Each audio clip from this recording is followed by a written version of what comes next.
अब यही स्थिति भगवान श्री कृष्ण ने अपने सभा में बैठे हुए लोगों को बताया, अपने दरबारियों को बताया कि ऐसे गुण होने चाहिए। पर कहने वाले ने तो कहने वाले कह दिए, पर मानता कौन है। यद्यपि गुरु मिलहि बिरंचि सम मूर्ख हृदय नचे। यदि ब्रह्मा जी जैसे लोग गुरु बन जाए, ब्रह्मा जी भी, तो मूर्ख के हृदय में चेत नहीं, बार बार अपने ही बात रखेगा। नहीं नहीं नहीं नहीं, तर्क के दृष्टि से भगवान को नहीं जाना जा सकता। राम अतर्क बुद्धिमान वाणी, वो अतर्क है, तर्क नहीं।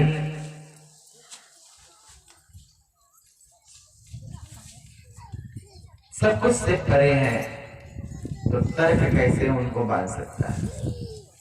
माने नहीं, पिंडारक क्षेत्र में चले गए, ऋषि दुर्वासा का अपमान किया था, श्राप मिल गया था उन लोगों को, तुम्हारा विनाश होगा। बारूणी मदिरा पिए, नशे में नशा सिर चढ़कर बोलने लगी, आपस में एक दूसरे को मार दिए।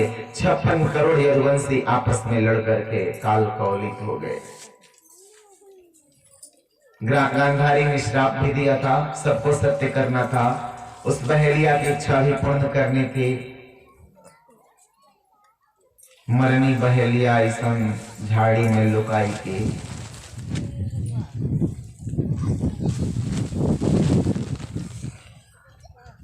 और आज जैसे कथा का यहाँ उपसंहार है, आज कथा का समापन है, उसी तरह श्री कृष्ण अपने लीला का संवरण करने वाले हैं, इस धराधाम को छोड़ने वाले हैं। 56 करोड़ यदुवंशी, और अंतिम में सिखा दिया कि विरक्ति हो तो कृष्ण की तरह, श्री बलराम जी की तरह। सब पुत्र पौत्र मर रहे हैं आपस में लड़कर, शक्ति है बचाने की, पर नहीं, पापियों का संग नहीं देना है। पूरे पृथ्वी को तो मैं जीत लिया, अधर्मियों का नाश कर दिया, फिर अपने घर में ही अधर्मी बैठे हैं। अगर घर वाले बच गए अधर्मी, तो मेरे सिवा इनको कोई परास्त नहीं कर सकता। इतने बलवान है कि देवता भी फिर मेरे अवतार का हेतु अपूर्ण रह जाएगा, इसलिए आपस में लड़वाया। अच्छा, काल कौलित हो गए। कितनी विरक्ति है, संदेश लिया। और बलराम जी के मुख से बलराम जी को कहा श्री कृष्ण ने कि भैया अब अपने लोक पधारने का समय हो गया है। तो बलराम जी ने कहा ओ कह रहे थे, मैं नहीं कहा था। उनके मुख से 1000 फन वाला एक सांप निकला और समुद्र के रास्ते वैकुंठ चला गया, और उनका शरीर यहीं पर गिर गया। उधर अर्जुन को पता चला, युधिष्ठिर भेजे हैं कि द्वारिका की कोई सूचना नहीं, जाओ पता करो कैसे हैं कृष्ण द्वारिकाधीश। अर्जुन आए हैं, अर्जुन से पहले उद्धव आए हैं। उद्धव को बताया, उद्धव रोने लगे, प्रभु आप जा रहे हैं, हे प्रभु आप हमें छोड़ कर जा रहे हैं।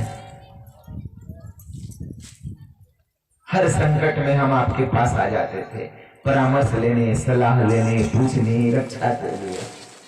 हे नारायण, अब हम कहाँ जाएंगे? प्रभु ने कहा, इसका उदाहरण स्वामी जी बहुत बढ़िया देते हैं। महाराज जी जो बैठे हुए हैं अभी कुटिया में, कि जैसे सूर्य पूर्व की तरफ निकले हैं, तो छठ में माताएं अर्घ देती हैं पूर्व की तरफ मुंह करके, और सायंकालीन अर्घ देती हैं पश्चिम की ओर।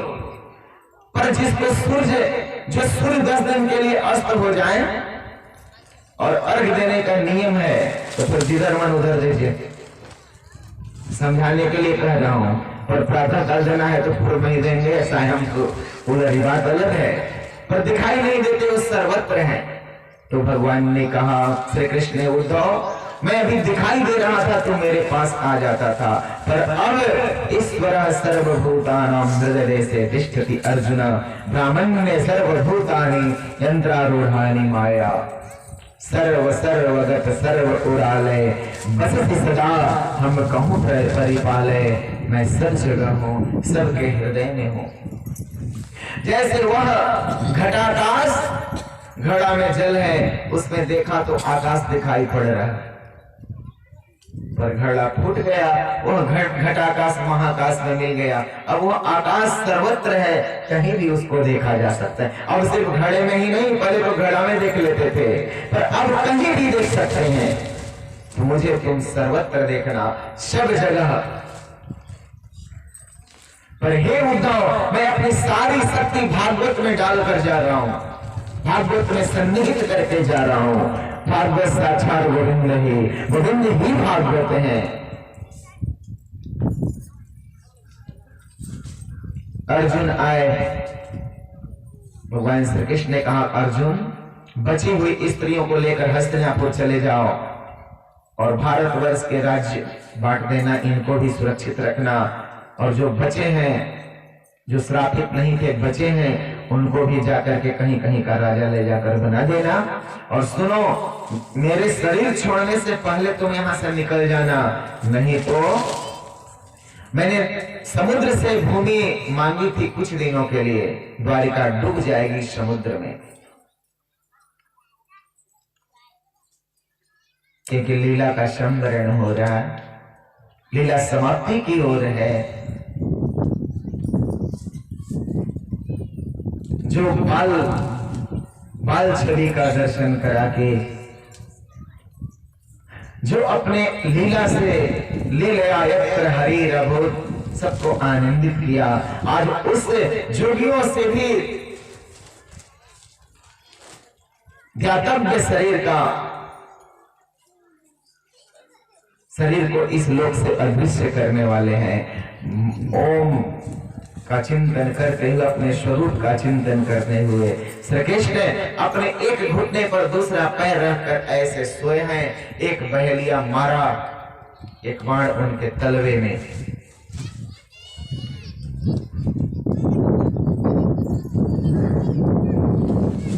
हिरन समझ करके मारा, शिकारी था। आया, देखा द्वारकाधीश श्री कृष्ण, रोने लगा, प्रणाम किया, बाण को निकाल दिया, कहा प्रभु क्षमा करें। बोले कि नहीं, बस मैं तो तेरा ही प्रतीक्षा कर रहा था, तुम्हारा कुछ ऋण मेरे ऊपर था, तुम जाओ। और प्रभु ने इस शरीर को छोड़ा नहीं, इस शरीर को लेकर ही वैकुंठ चले गए, गोलोक चले गए, इस शरीर को छोड़ा नहीं। क्योंकि इसलिए नहीं छोड़ा कि यह शरीर जोगी से ही ध्यातव्य है, वह अविनाशी शरीर है, उस शरीर का विनाश नहीं हुआ। अपने श्री कृष्ण शरीर को ही लेकर के वैकुंठ चले गए। 11वें स्कंद में कथा आती है 9 जोगीश्वरों की। महाराज स्वयंभू मनु के पुत्र हैं प्रियव्रत, प्रियव्रत के पुत्र हैं आगृत के आग्निक, नाभाग नंदन ऋषभ, और ऋषभ के 100 पुत्र हुए, जो सब के सब आत्मज्ञानी हैं।